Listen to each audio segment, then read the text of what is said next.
Today I'm going to show you how to make this makeshift table topper for these foldable tables that's way prettier than a tablecloth.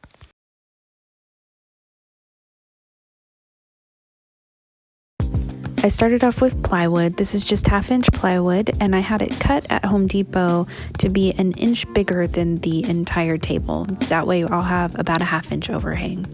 I bought some laminate flooring from Home Depot. I figured out my 45 with a square here because I like the design on top. You could just lay them straight. And I did a dry fit first to figure out exactly where I wanted each piece of flooring to go.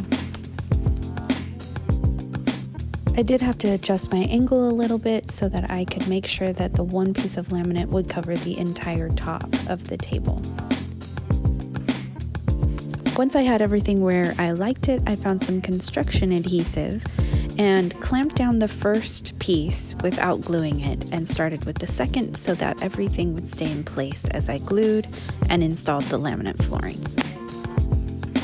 This is a tongue and groove laminate flooring, so it does lock into the previous piece, and then I'm pressing down on the glue and clamping as I go.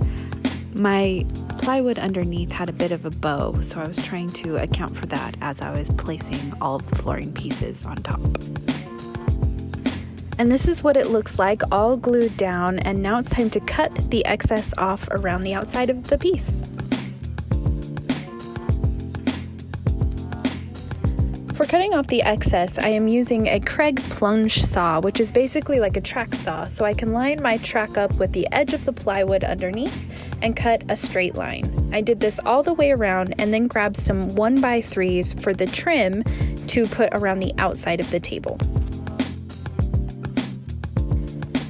If you don't actually have a plunge saw or a track saw, you can set up a fence with a piece of wood that you know is straight or has a factory edge, and then you can use a circular saw and go ahead and cut along that fence.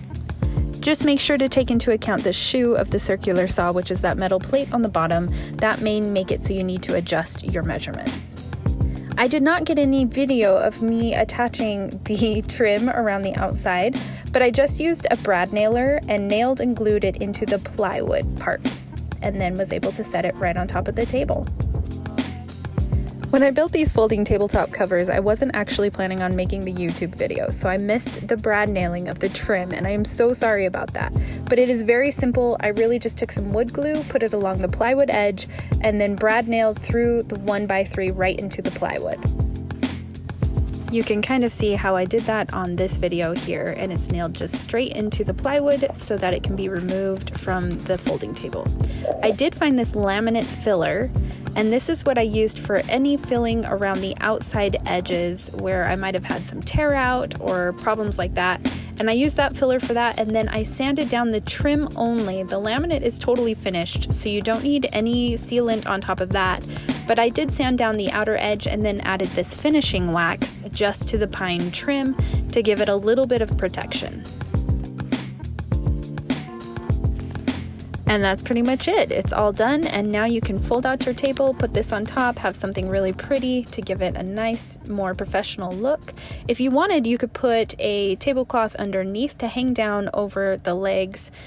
That would help hide those a little bit, but otherwise it's perfect. And I know that a couple of my customers just store these under their beds during the year until they need to use them for family, and then they bring them out. Thanks so much for watching.